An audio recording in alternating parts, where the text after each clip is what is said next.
Welcome to Christ the Center, your weekly conversation of Reformed theology. My name is Camden Busey. I'm back in Grayslake, Illinois, after a little bit of time off. Not time off in terms of recording time, but for me, I've been out for a little bit, and happy to be back to have an excellent conversation. I've been reading this book, ruminating over these things, meditating on these issues, and it couldn't come at a better time, I think, a much needed time in our culture.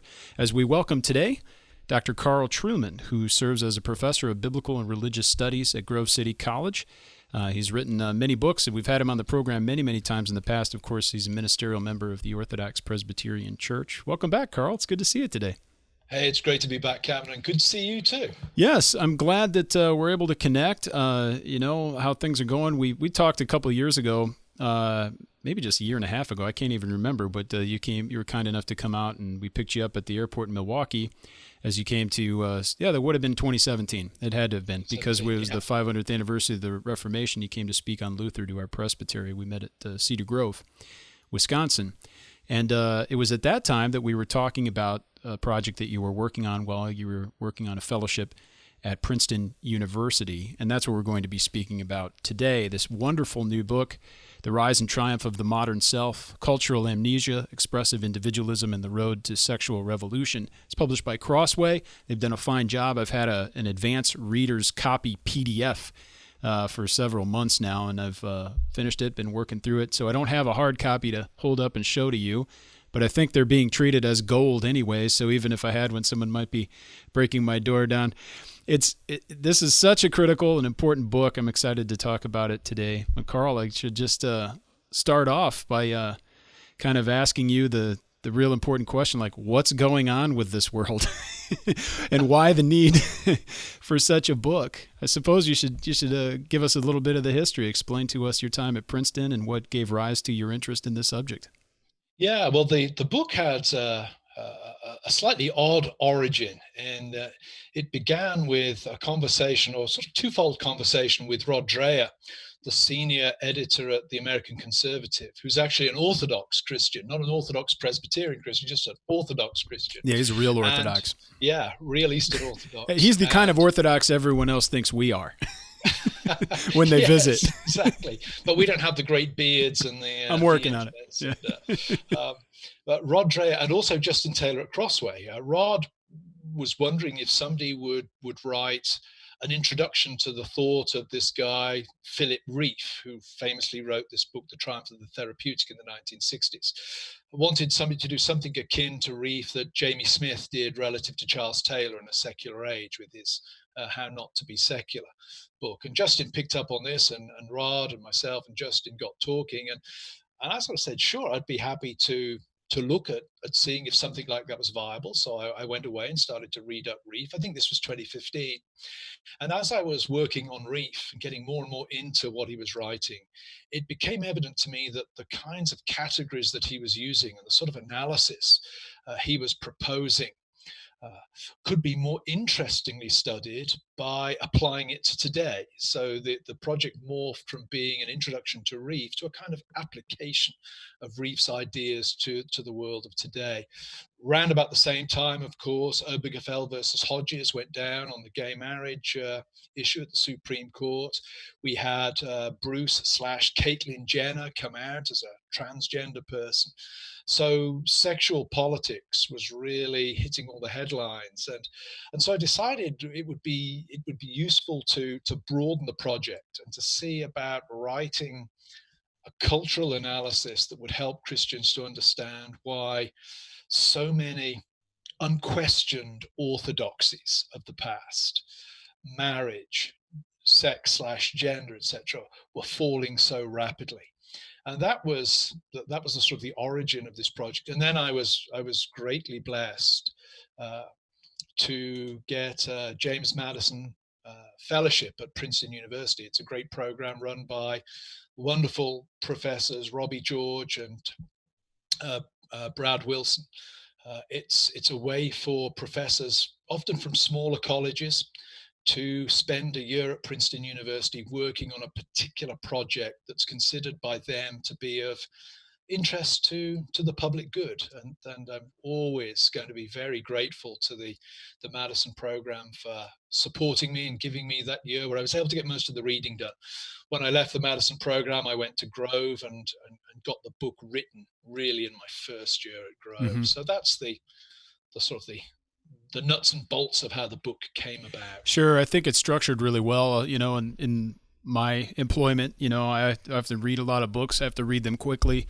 Talking often about a new book every week. I always love reading your books. Number one, because I appreciate your prose style. It's always insightful, witty, and structured well. But the one thing I really appreciated about this book was indeed the structure. It's very clearly defined, and you're working through building a case throughout the entire book, but in 4 parts. And the way you laid it out is very helpful. Now, as people are going to come to find this book, I, number one, would encourage everybody who listens to this program for sure to get a copy. I don't do that with every book that we review or discuss, but I think this is one that everyone needs to have. Whether you read every word of it or not will be up to you. In many ways, I found this to be a work of the history of continental philosophy in one sense, and I can't imagine that you necessarily started off thinking that way. And I mentioned that not to scare people away that, well, I'm not a philosopher, I don't like continental philosophy. But what you've done is a helpful service to the church as an historian to uncover this history of ideas and demonstrate that indeed these ideas do have consequences. And what we're seeing today with this crisis of identity, where we really can't even say whether someone is male or female, because that would be dependent on what they determined themselves. These questions you mentioned that would have been utter nonsense to your grandfather are now very commonplace and the norm on television and in the culture. How did this work morph in that way? I mean, did you ever envision yourself becoming a continental philosopher of sorts? No, I say on my Grove City College website, somebody pointed out to me yesterday when they asked me about reading habits. And I say, I'm a very undisciplined reader. I just read whatever that interests me, which means I've read a whole lot about a whole lot of stuff, but I've never really settled in any major area. Even on the philosophy of wine, that was one of your recommendations to me. So you're into all the philosophies. I love Roger Scruton and his book, I Drink, Therefore I Am. Yeah. Not for Baptists, but for Presbyterians, I think is a wonderful, wonderful book. Now, the structure actually took me it was as hard to work out the structure as anything, because this story, in some ways, it's like an octopus. I had, during my year in Princeton, I had dinner with an old friend, Gordon Graham, who we were colleagues at Aberdeen many years ago, and he was latterly professor of philosophy at Princeton Seminary. And we had dinner, and I was outlining the project to him, and his comment to me was, it's going to be impossible to pull that together. That's an octopus. And so I really struggled with the structure. And I'm very grateful to Grove, to the Institute of Faith and Freedom at Grove, for providing me with a research assistant, a final year student at whom I was able to throw my stuff and ask her, does it make sense? How do I fit this together? So the structure was hard, but it was a team effort. Myself and Kirsten, my research assistant, sort of worked on that. My bottom line was, I wanted that sentence, I'm a woman trapped in a man's body. Mm-hmm. What do I have to use sort of language that I know you would love, Camden? What do I have to presuppose as true in order for that to be amen, to make sense? What does the culture have to imagine about reality for that sentence to be plausible? My grandfather would regard it as nonsense, and I identified a number of things as I reflected on that. Well, you've got to separate your identity from your embodiment, really. Mm-hmm. You've got to psychologize your identity. You've got to separate biological sex from gender. There are all kinds of things that have got to come into play. You have to understand the purpose of your life as something that you determine. It's not something that is placed upon you from outside. And it was with those things in mind, I said, okay, well, I've really got to trace, how does identity get psychologized? How does psychology get sexualized? Mm-hmm. And how does sex get politicized? And that was the kind of the 3 phases of the history that I saw with Rousseau and the Romantics. You get the psychologizing of identity. With Freud, you get the sexualizing of psychology. And then in the 20th century, you get the politicizing of sex. That was the kind of the main spine of the narrative.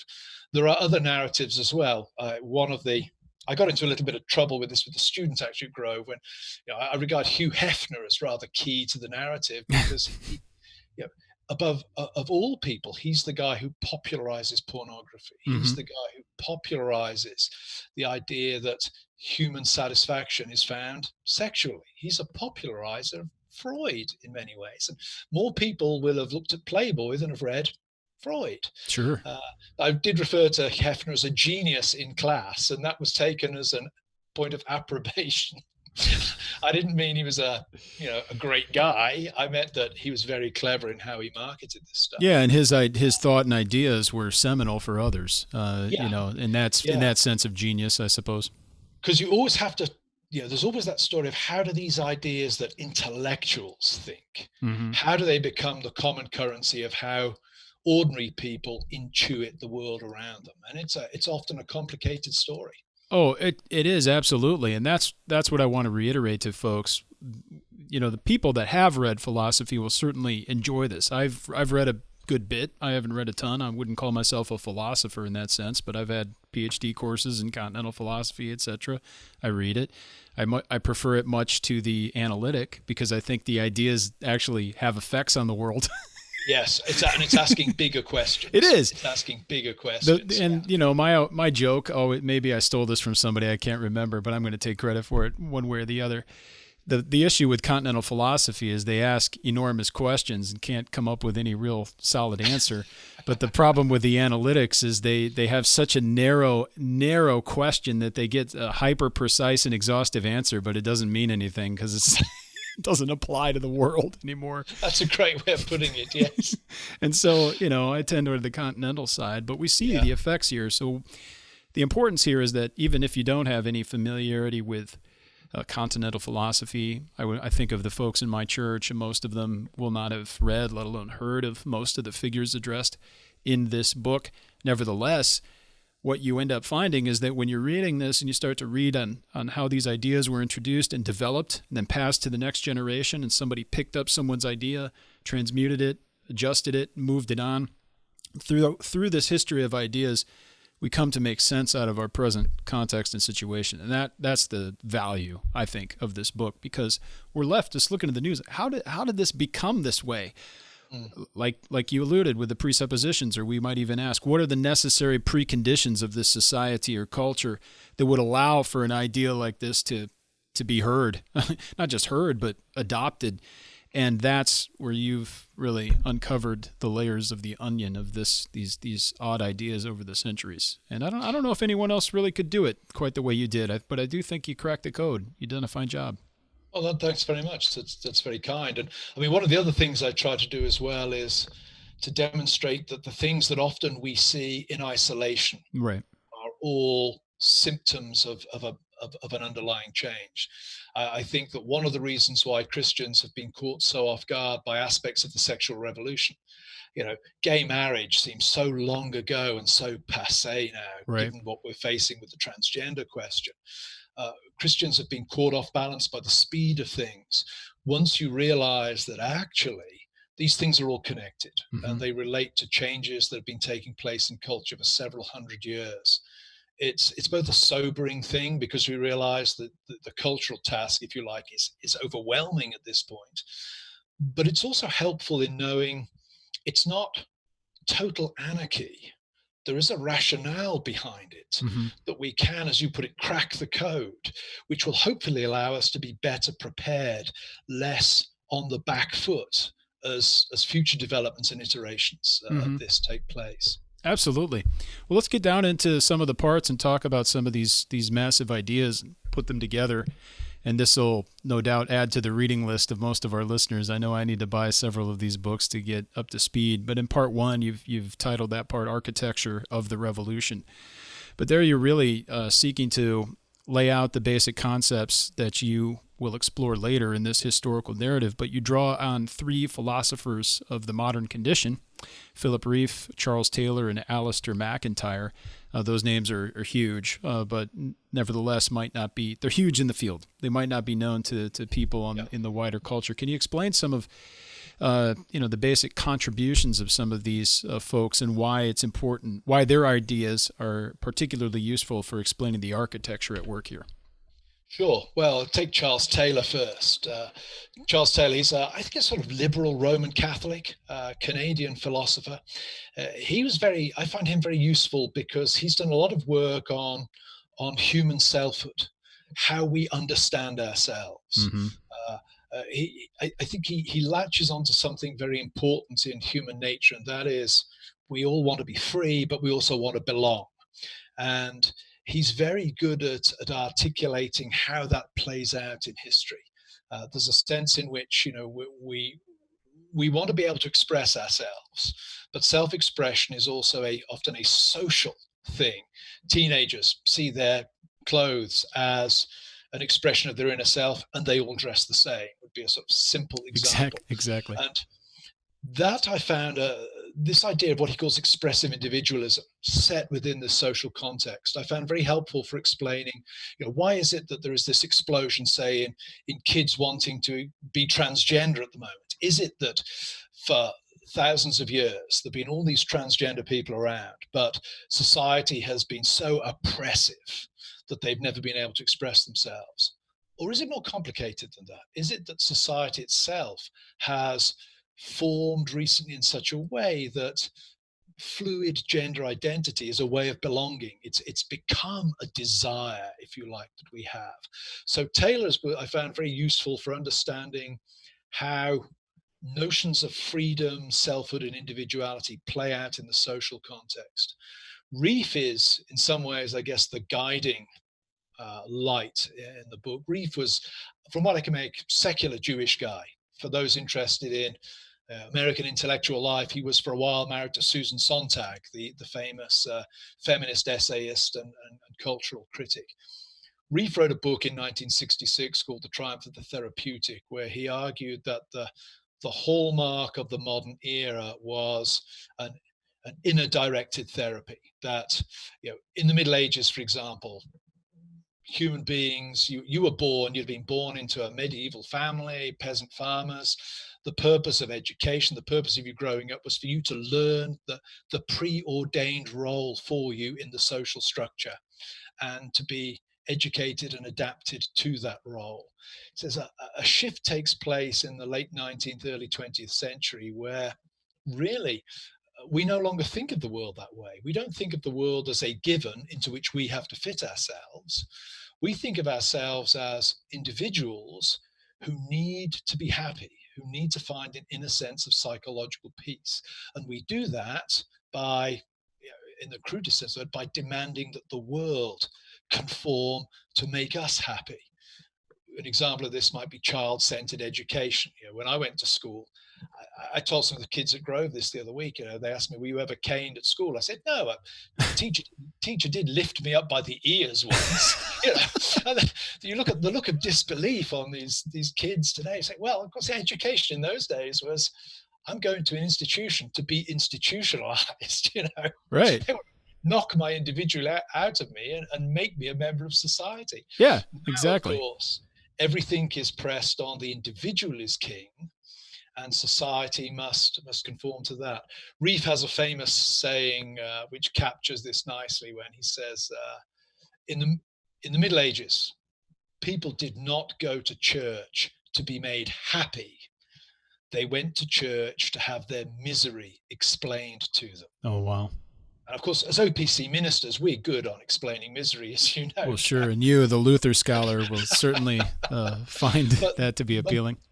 That sort of captures, how many of us go to church now for what it can do for us, for how it can cater to our needs, can provide us with the things that we need in order to feel happy, rather than being conformed to some larger reality and having that larger reality and the way it sometimes pinches us explained to us. So Rieff I found very useful for his his emphasis on what the psychologizing of the self had done culturally, how it had transformed our whole attitude to the world around. The third figure, Alistair MacIntyre, is somewhat less important in the analysis, but MacIntyre is good for his concept of what he calls emotivism, where his basic argument is, in the public sphere today, we have lost any agreed meta-narrative, any agreed overall story or foundation upon which to adjudicate moral discussion.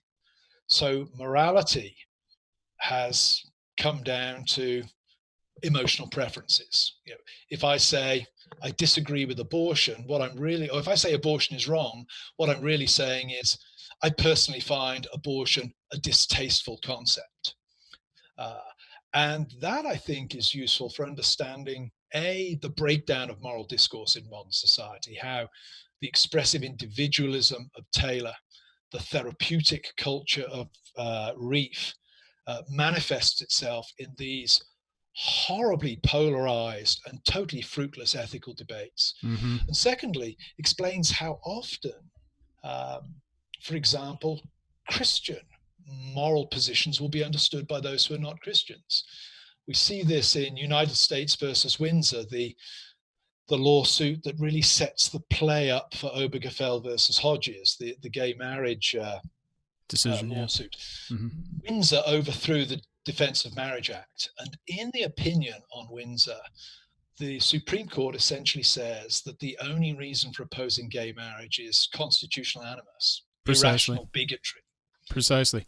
Well, it's not enough nowadays to have a rational argument, but if you disagree, your position is not merely registered as disagreement, but as a phobia, or even worse, yes. as hatred. Yeah, that yes. if you think that homosexuality is immoral, then you hate homosexual people. Yeah, it has the same quality as racism. You know, to object to homosexual practice is to be the moral equivalent of a racist. So MacIntyre I found helpful, not so much for his positive ethical philosophy, though I think that has some merits, but really for his way of helping me understand, that's why things are so toxic now. And that is how people tend to think about moral disagreements, that they really come down to matters of taste, matters of bigotry. Mm-hmm. Yeah, nowadays this gets down to a deeper issue that's helpful for people that are, struggling to find out what makes sense of our current cultural moment. But, nowadays people often will think of sex as largely a recreational activity. Even that idea is not an appropriate idea, but that, up until a certain point was thought of as what it was. It's just something you did for personal pleasure, enjoyment, whatever. But that's now something presented as that which lies at the very heart of what it means to be an authentic person. Sex is not just a behavior or an activity, but really who you are and how you express yourself in your most basic and fundamental identity. Yes, I use the example in the book of the movie, The 40-Year-Old Virgin, that I've never seen, but I know it's a comedy. Right. Because I live in a culture where the idea of being, well, the world would say sexually inexperienced, I would say being sexually pure and chaste at 40 is ridiculous. That person must be inadequate in some way, must be unfulfilled. Their life is clearly not a rich one. And that really is, takes us to the heart of what you've just said, that, sex is now considered to be fundamental to human fulfillment, sexual activity fundamental to who we are, as opposed to the biblical view of sex. Now, I don't go with Augustine. Augustine's view that there was no pleasure in sex before the fall strikes me as inherently unlikely. But clearly in the Bible, the tilt on the matter of sex is towards the satisfaction of the partner and the production of children. It's an outwardly directed thing. It's ultimately not about me. It's about others. And that's something that has been almost completely lost in our culture. Just about a decade ago, it seemed like everything we were talking about in terms of the culture was wrapped around this word toleration or tolerance. and you shouldn't be intolerant. You need to be a tolerant people, tolerant culture. But where we are today in 2020 is that toleration isn't even good enough now. It's not enough for people merely to have legal protection, or at least the personal liberty to do whatever they want sexually in the privacy of their own bedrooms or wherever with consenting parties, but they demand frequently approval. So how is that bound up with how does it explain, I should ask, the deeper issues of this dynamic with personal identity and the need and the demand for approval? Yeah, well, Taylor picks up on an idea from Hegel that I think is very useful here. Taylor talks about recognition. And there are a number of ways, you can understand recognition in a sort of common sense way. Hey, Camden, I recognize you. Hey, good to see you. That's a sort of a thin understanding. Right. What Taylor's getting at is this idea that for me to be fully me, for me to be a fully self-conscious me, I need other self-consciousnesses. I need other people to acknowledge me as me. And affirm you in that, and affirm in that decision. To acknowledge me, affirm me, etc., etc. So if I'm convinced that, if I'm gay and I'm convinced that my same-sex desire is absolutely fundamental to my identity, for you to say, well, I don't want you sent to prison for that, Trueman. I can tolerate that. What you're actually saying is, I'm not going to punish you for that, but I'm not going to recognize you either. I'm still going to deny your identity at a fundamental level. And that's not enough. I mean, that's why Christians can look on at the cake baker scenario or the florist scenario, where they won't provide services for a gay wedding. And I think from a Christian perspective, we think of that in terms of, well, we can't do something that we feel would be sanctioning, the mockery of a religious ceremony, or we can't do something that would be sanctioning an action of which we don't approve. We're not campaigning to ban that action, but we ourselves cannot sanction it. The gay couple, of course, see it as our identity is being denied. It is the equivalent of Jim Crow. It is the equivalent of racism to them. Exactly. Because recognition is being denied at that point. And that's why tolerance was a useful, I think, rhetorical stepping stone. But ultimately the game, as Darrell Paul in his excellent book, the title eludes me, but Darrell Paul's done a great book on this, I think From Tolerance to Equality, I think is the title of it, where he looks at how this dynamic works out, and that really tolerance was never going to be enough, because tolerance doesn't deliver on that important act of recognition. It still says it's legitimate to deny my identity. Okay, we're not going to send you to prison for being black, but we're not going to treat you as an equal human being. That sounds really bad to us. That's racism. Right. Transpose that into the realm of sexual politics, and you get sort of the same kind of. Certainly, you understand the dynamic. I think when we think more critically of these things, we can understand where people are coming from, even if we have almost polar opposite views of and preconceptions and preconditions of what the world is and how we ought to live within it. But sometimes I think in retrospect, whether we're historians or philosophers, theologians, we can sometimes tend to impute a lot more reason and critical thought to the development of things than was actually there. Sometimes things just happen. And I'm curious about your interaction with Charles Taylor's view of the social imaginary, because I think that's a helpful explanation or a concept to demonstrate how people think and act within the world. It's not always as if we're sitting around as analytic philosophers and thinking in terms of syllogisms on what we're going to eat for lunch or who we're going to associate with. But culture works in sometimes a much more nebulous way. Yeah, the concept of the social imaginary is in some ways it's difficult to tie down, but it's a very useful concept. And essentially what Taylor's getting at there is the fact that most of us, if not all of us at some level, as you say, we don't interact with the world by always reasoning from first principles. We actually have a lot of intuitions that maybe we've never even consciously thought about at all. I use the example in class with the students. I say, if I look out the window and I see an old lady being beaten up by a gang of thugs, I don't need to reflect that on whether that's a good or a bad thing. If I need to do that, we have a word for those people. They're called sociopaths. Typically, I instinctively react. Why? Because I intuit the world in a certain way, where young people shouldn't beat up old people. That applies, I would say, the commitments of a lot of people to the theory of evolution would be a good example. You ask most people, certainly most people in Britain, do you believe in evolution? They'll say yes. If you then say to them, can you explain to me the genetics that needs to be true in order for it to work? They'll say, oh, no. Right. It's just that there's an intuitive sense to the idea that, hey, Trueman and a monkey look quite similar. There must be a connection between the two somewhere. Yeah. So a lot of the way we live is intuition, and I would say it's the same with a lot of morality. When you think about the language that was used surrounding the gay marriage debate, or even the transgender debate, this idea that it's bad to stop people loving each other. I just instinctively feel that it's bad to do that. Why shouldn't Bruce Jenner be Caitlyn? If that's what he really feels inside, he's, to use Thomas Jefferson's phrase, he's not picking my pocket or breaking my leg. Precisely. Why should I stand in his way of doing that? So the social imaginary is really Taylor's way of getting at how elite ideas somehow become the intuitions of every man and every woman on the street. How it happens can be different in different times and different places.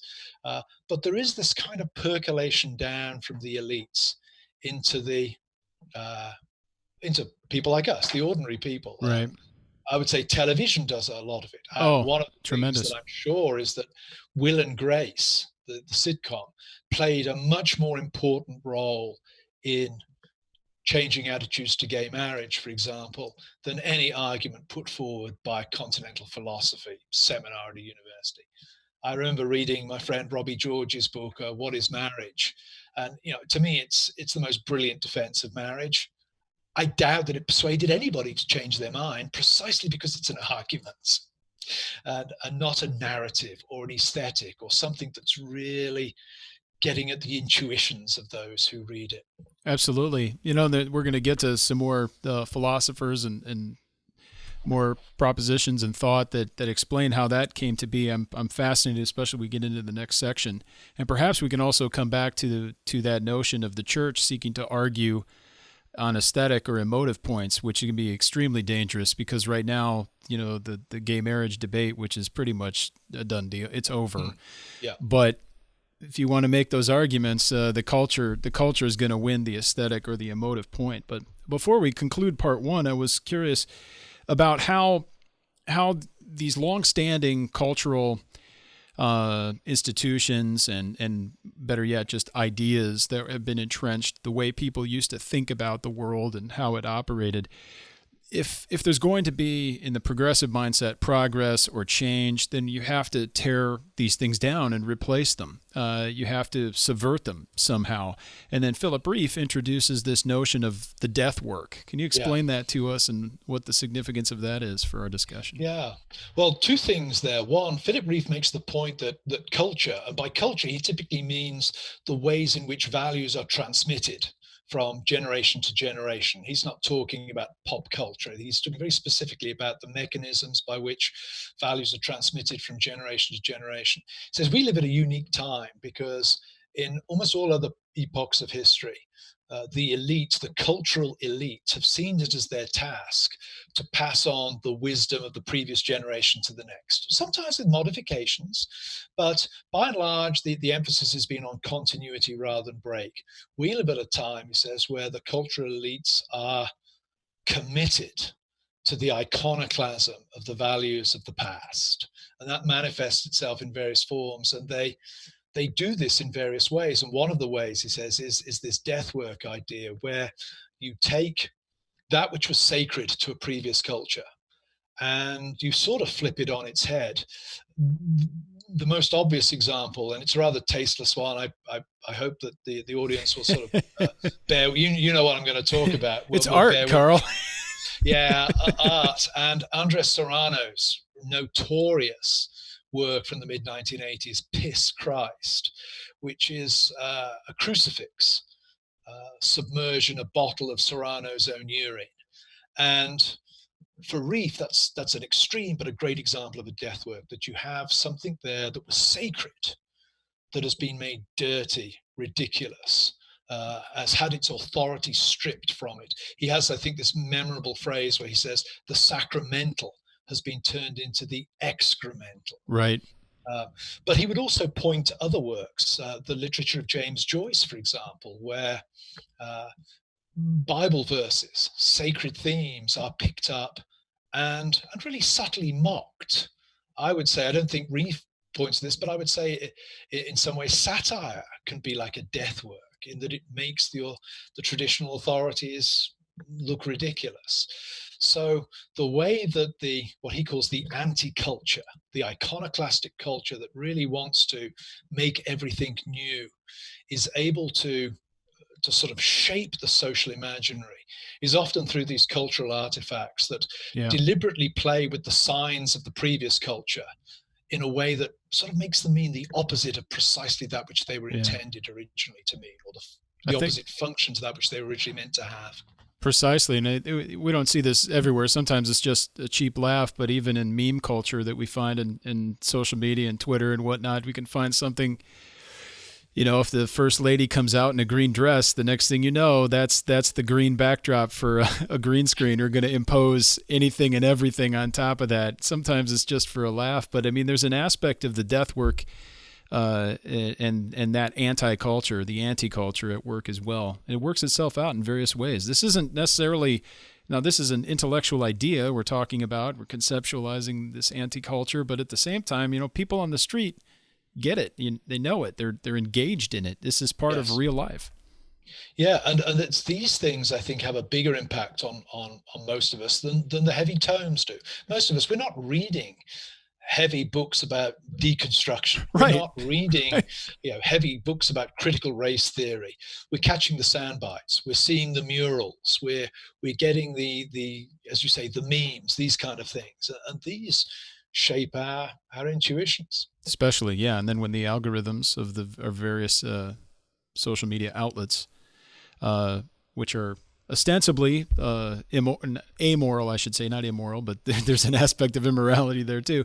Yes. All they're seeking to do is to promote attention, and they end up oftentimes funneling us towards the things that we desire, and then starting slowly and incrementally to influence behavior in that regard. And it becomes dangerous in many ways. We don't see other viewpoints. We get changed. Now, in part two, you start to address, I thought this is perhaps for me the most fascinating section of the book, even though all of it holds together and coheres and is dependent on the rest of the subject. But we start speaking about the foundations of the revolution, particularly with Jean-Jacques Rousseau and Romanticism, as they bring in different understandings of human selfhood. I wonder if you could speak a bit about Rousseau, perhaps the most influential Genevan, and some of his impact. Now, that's going to be highly offensive to a lot of people that are listening. You can see some of my Calvin in the back, but if we're asking, who's influenced culture, yes, Calvin, and he's done an enormous amount, but Rousseau is really kind of winning the day at the moment. Yeah, in some ways, we're all kinds of the sons and daughters of Rousseau today. Mm-hmm. Rousseau is important. I mean, essentially, he's the guy who says that it's society that screws you up. Yeah, to sort of rather simplistically boil his ideas down, he's the man who essentially says, it's culture that perverts us. It's culture that makes us compete with each other. It's culture that makes us envious and jealous and angry. All of these things come from the fact that we live together as social beings in a culture. And I don't think he ever uses the term, but his thought experiment is of the noble savage. If we could just go back to the individual, roam in the plains, not competing with anybody, not having to pretend to be something he isn't, then he's the ideal man. And for Rousseau, by the way, he was a man. He was a bit of a misogynist. Mary Wollstonecraft took him to task for that. But he can't intersect everything. No. But he's in some ways the intellectual origin of the idea of expressive individualism, that I am most authentically me when I am able to express outwardly that which I feel I am inwardly. Now, Rousseau is a million miles away from Bruce/Caitlyn Jenner, but you can see the trajectory that leads from one to the other. That yes, when Bruce Jenner says, I've been a woman trapped in a man's body. When he uses that language of, I've been living a lie and I finally, I'm really me. That's the language of authenticity. And it's Rousseau that really sets up the play for that. Mm-hmm. Yeah, You know, it's the culture that would be oppressing and trying to conform Bruce Jenner into something that he isn't, ostensibly. yes, yeah, Yeah. it's the whereas for Reef's medieval peasant, the external world is actually that which provides you with your identity. The way to be at home is to learn the rules of the culture and to fit in. Uh, in this more egalitarian Rousseau kind of world, no, the way is to try to make society free me up or get out of the way as much as it can. Yes. So I'm free to be myself Mm-hmm. in the open, outwardly, that which I feel to be inwardly. Yeah. So in many ways, the culture, if it's a bad culture, and most of them are, according to him, then that's the problem, and that needs Yeah. to be destroyed and changed. Then we see with Percy Bysshe Shelley and William Blake somewhat of a turning of that romantic attention to society and culture as oppressive, but particularly in relation to the Christian sexual ethic and the sexual code within the culture. How did they start to, I don't know if we'd called it iconoclastic, I guess it is of sorts, but how did they go to attack kind of the dominant Judeo-Christian sexual code in society? Yeah, well, towards the end of the 18th century, we start to see popping up this increasingly petulant criticism of the idea of lifelong faithful monogamy. It sounds weird to the modern ear, but there were those like William Godwin, who was Percy Shelley's second father-in-law, argued that monogamy actually leads to prostitution. Monogamy was, these guys genuinely believed that monogamy created social problems, that really human beings should be sexually free. And it was this that fascinated me, because I was thinking, we tend to think of the campaign against marriage, traditional marriage, as a relatively recent thing. It was invented by the LGBTQ people or something.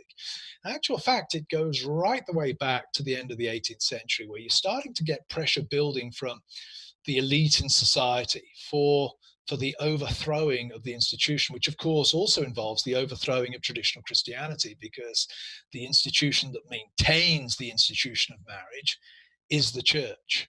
So with Shelley and Blake, you start to get this push against traditional sexual mores, specifically monogamous marriage.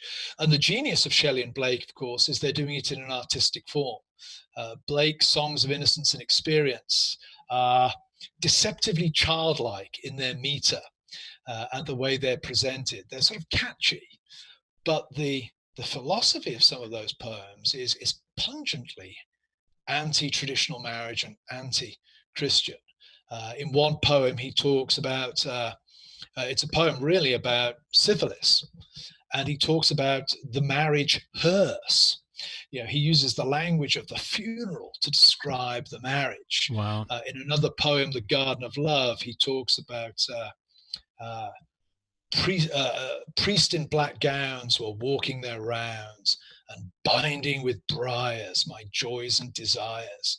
Who are the people who are stopping me achieve my authenticity in that kind of Rousseau sense? It's the church, it's the priests, it's the policemen of religion who are making me inauthentic because they're not allowing me to act upon my desires.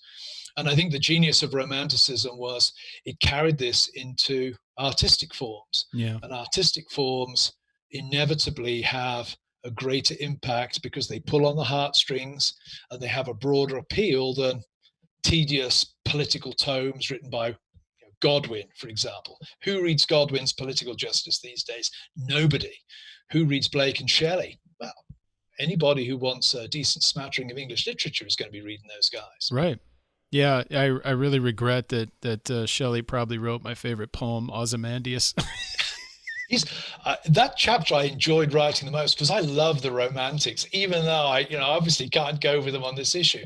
They just wrote beautiful poetry. Yeah, they knew what they were doing. They were good artists. No, it's tremendous. You start to move. Well, obviously, we can't talk about everything and work through every idea, but I'd be remiss. One, I should mention that there's a wonderful comparison between Rousseau and Augustine, and an interesting point that Anne Hartle notes in her scholarship, comparing Rousseau as intentionally responding to Augustine's views on what it means to be human and to have a human nature. But I'd really love to speak with you about Marx, because whenever, I can't, I try not to read Twitter too much, but I can't even open the Twitter feed without seeing some charge of somebody being a Marxist, right? It's everywhere. Right? Now, basically, if you don't agree with me, then you must be a Marxist, critical race theorist. But honestly, though, how does Marx, you speak of quite a bit in this section on the emergence of plastic people. Yeah. Speaking of Nietzsche, Marx, and Darwin, but there's a tremendous amount we can speak on Nietzsche, but Marx in particular. Yeah.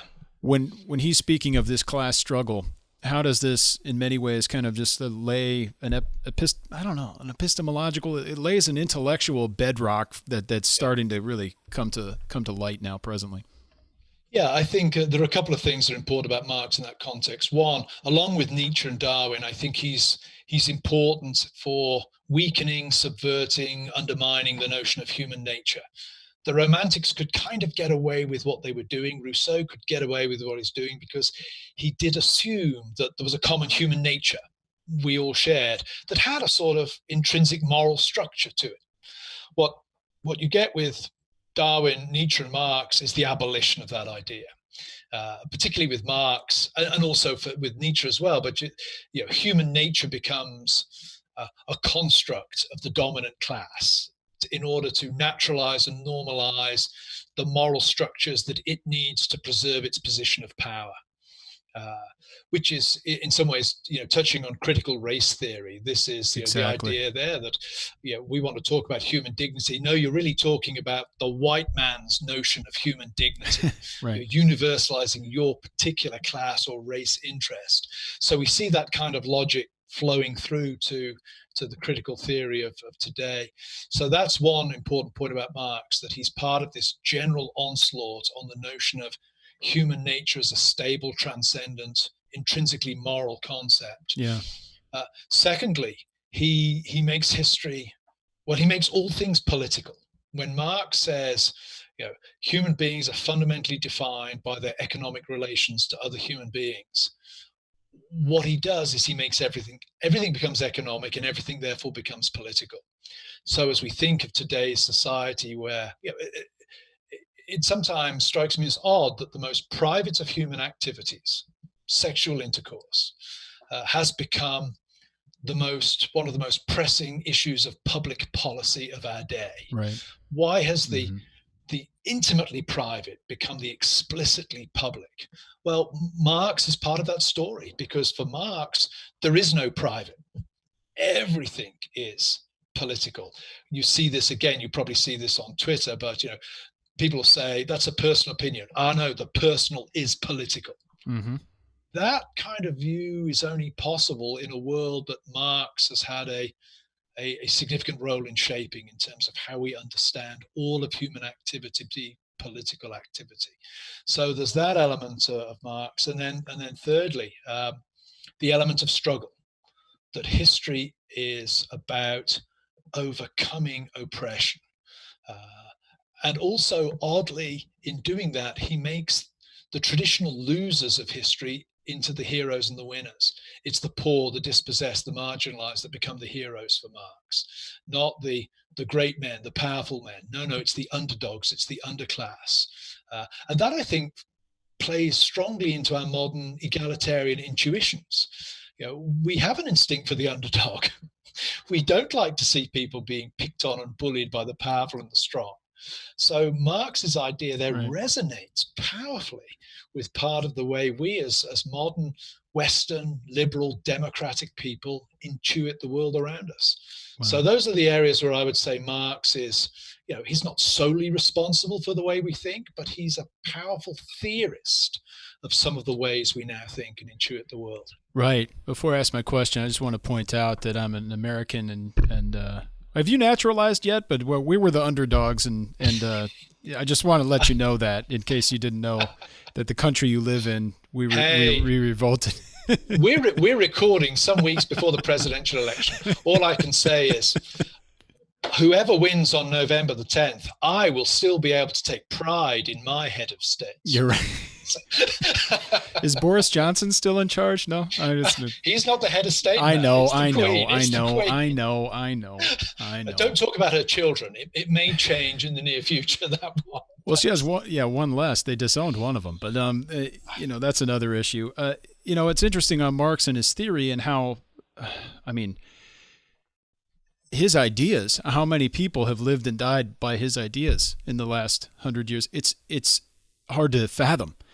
In terms of the consequences of Marx's ideas and how different people have taken them and put them to use. But one thing his theory could not explain as a glaring hole was the notion of he needed the proletariat to have some sort of political self-consciousness. They needed to become aware in order that they might realize that they're oppressed or that the ways in which the bourgeois are taking advantage of them, and then they needed to revolt. But he did not, as far as I understand, and as you describe in the book, did not explain how that would come about. And we're seeing, I think now, I'd love to talk and ask you about Gramsci if you'd like to fit this in, but we're seeing in some ways how critical race theory is in a way kind of the tool that now, as it's weaponized or used in various ways through the media and through education, in very aesthetically pleasing ways often, is filling that gap in a way, explaining to people, to the underclass, the oppressed people, and showing to them how they're oppressed because they didn't realize it before. But now the critical race theory is explaining to them these things so that they then can revolt against the powers that be. Yeah, I think you're absolutely correct. The lacuna in Marx's theory is how do you get the working class to understand their predicament? And I think there's been no class has been more disappointing to Marxists than the proletariat, the heroes of the story. And one of the ways you mentioned the name of Gramsci, what Gramsci essentially does is say, to put it in kind of Marxist terminology, we don't need to seize the means of industrial production. We need to seize the means of cultural production. Oh yeah. We need to take over the schools. We need to take over the law courts. We need to take over the universities. We need to get our people in these places so that they can shape the minds of people at a foundational level.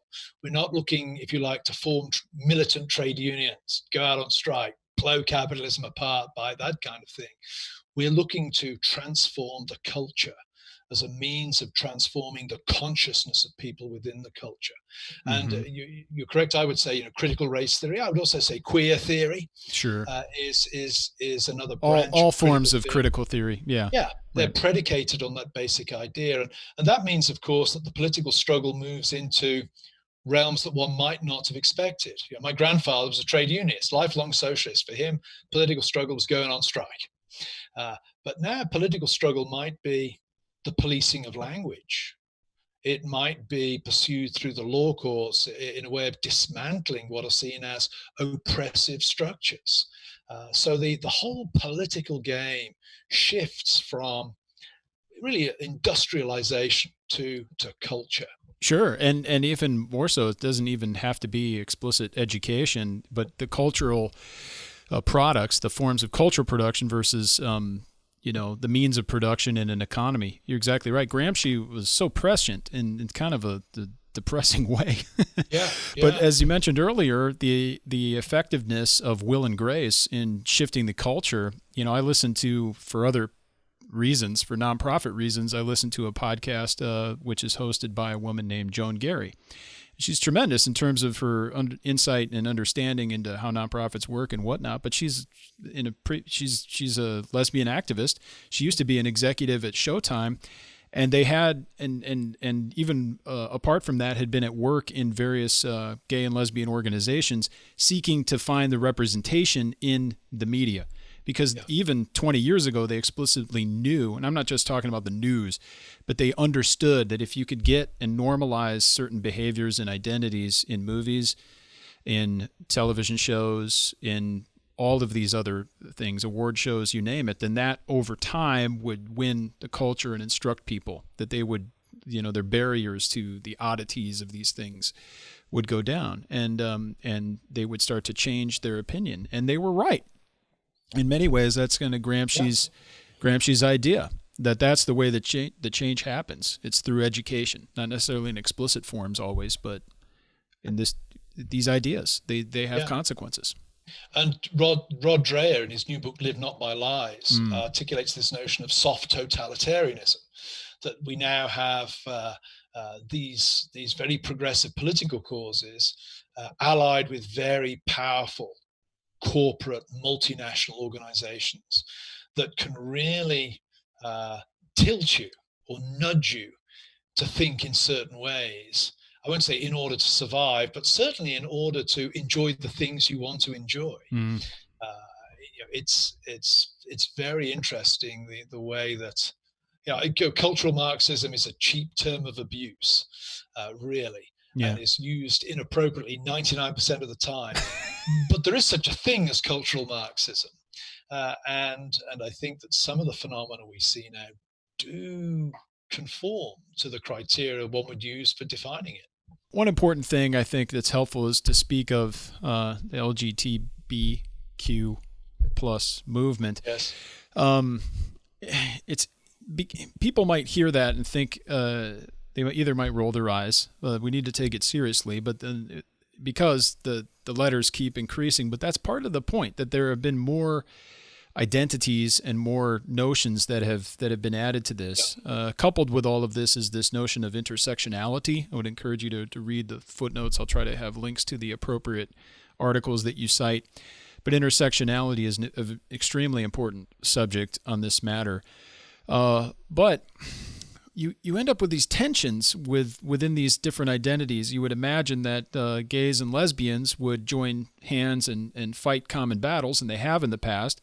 But then they come to realize that lesbians also have the second factor of being female, and therefore the men who are gay don't have to deal with the same kind of cultural issues that women do, who are both women and homosexual. Then we start to add some other different intersectionalities to the mix. It gets rather complicated rather quickly, but I'd love for you to speak about the T in the equation, because it's kind of a monkey wrench in the way that the movements have progressed. The sort of short story is the L, the G, and the B, lesbians, gays, and bisexuals, all depend upon an assumption of a gender binary. They assume the importance of biological sex. So a gay man is somebody who is sexually attracted to a male body. A lesbian is a woman who is attracted to the female body. Bisexual is somebody who can swing either way, but the identity of the body is still important. That's what makes them bi. The Q and the T are different on that front, in that I think with what you have with queer and transgender theory, you really have a press to abolish the idea of the importance of biological sex for identity, period. And so the Q and the T are inherently highly fluid, if not real destabilizing forces within the alliance. And this is emerging in fact, just last week. I have a little post coming up on it in the next day or two at First Things. Just last week, a gay man in the UK wrote an article on the Unheard website saying that he was withdrawing his support for Stonewall because Stonewall was pressing transgender ideology and was telling him as a gay man that because he was not attracted to the body of a woman who was claiming to be a man, he was therefore transphobic. Yeah. So you get a little taste there. It starts to get a bit weird. And sometimes you have to read these paragraphs 2 or 3 times to follow exactly what's going on. But the Q and the T are essentially anarchic. I think the game of queer theory and the game of transgender theory is not uh, to establish something as normative in the way that the L, the G, and the B assume the gender binary is normative.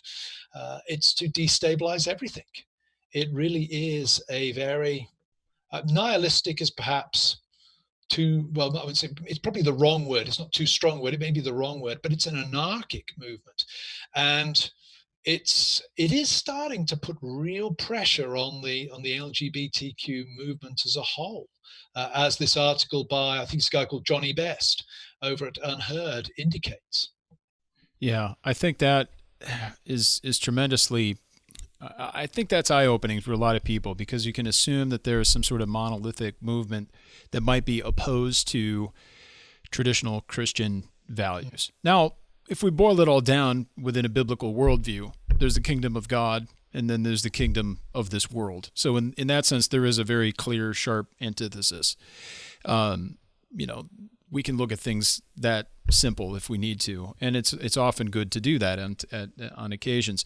But we also need to speak the truth in love. We need to understand our conversation partner's position and to get at it in a very, respectful and thorough way, not caricaturing people. But that's the issue there with the transgender, the queer and the transgendered position, that their own philosophical presuppositions in many ways destabilize the necessary preconditions for gays, lesbians, and bisexuals to begin with. And that is very complex. It's hard to get our minds around, but in a sense can also be encouraging, I think, for the Christian apologist and the cultural apologist to understand this opposition to the kingdom of God, to the church, is not as stable as it might seem. No, it's ultimately a rather incoherent one. I mean, it remains to be seen how it develops, but the alliance is really built on the fact that the enemy of the enemy is my friend. There's not an awful lot that really connects the L to the G, as you indicated at the start. There's not a lot that binds these separate elements together. And as the enemy, i.e., heterosexual white male culture, declines, I think the alliance itself will turn in on itself. It will be destabilized because the external pressure will not be sufficient to keep it together. Yeah, it's pointed out in your book, as well as I'm reading Cynical Theories. I fail to remember the author's name. Perhaps you know it off the top of your head, but that's another very popular book that Amazon recommended to me based on my other reading. It knew that I would like this. And it does point out that often humorously people, try to carry intersectionality to its logical conclusion, which would be the individual. Every single person is their own unique combination of all individual factors. Nevertheless, identity is being found in groups, however small and narrow sliced they are. So there's this tension between the one and the many, I think would be interesting for people to consider and to think about. But in conclusion, I most of all would like to leave people with some thoughtful, statements, or at least movement forward, how the church might interact with these ideas and how we might move forward. This is the application part of our sermon, Carl, if you don't know. We mentioned earlier the aesthetic driven logic, and ways in which the church has sought to combat these issues in the past might ultimately prove unfruitful and self-defeating. How would you recommend that we do seek to engage these ideas, to offer the hope of the gospel to people in Christian charity, but yet in an uncompromising way, trying to deliver this message in love, but also in faithfulness? Yeah, it's a tough question. My first response would be, the first thing to do is we need to understand the culture in which we're operating, so we know precisely what we're up against. Secondly, There's a sense, I mean, you and I, we're OPC guys. I want to say, well, Yeah. secondly, the other thing is we carry on doing what we're doing. We keep preaching the gospel. We keep administering the means of grace. Right. But I think that needs to be backed up with a strong sense of community. One of the things that most struck me about Rosaria Butterfield's writings and her conversion and her move from being part of the LGBTQ to being the wife of a Reformed Presbyterian pastor, that's got to have been one of the most dramatic turnarounds in history, I would think, as a conversion. Is although you and I are pretty queer in the older use of the term. I guess so, but I think community is important, and what I'm a historian, so the question I'm always asking is, has the church been in this situation before? Obviously, there are aspects of the modern world that are unique. The internet, globalization, there are all kinds of elements of a modern culture that make life very different today to even what it was 50 years ago. But we do have certain analogy with, I think, the church in the second century. Church in the second century was marginal, was regarded as very marginal. It was seen as, it was little understood. It was regarded as immoral. Hey, they eat body and blood. They have brothers and sisters married. Wow, this is immoral stuff. And it was also seen as seditious. Jesus is Lord. Well, where does that leave Caesar? Are you meeting together to plot against the emperor? Right. The church responded, I think, in a number of ways, and one of them was it was a strong community. It also didn't really, if you read the Greek apologists, they didn't really adopt a culture war mentality so much as a leave us alone, we'll be good citizens to the extent that we are able to be good citizens. They were pilgrims. They understood the Exodus narrative and the lessons of Hebrews. And that doesn't mean just to ball up in a hole and have no interaction with culture, but we have to have a different mindset, like Colossians 3:1-4. Set your mind on the things in heaven, the things above. Yeah. So I think the church needs to recapture something of that. We need to be a strong community, and we need to be good citizens to the extent that we can.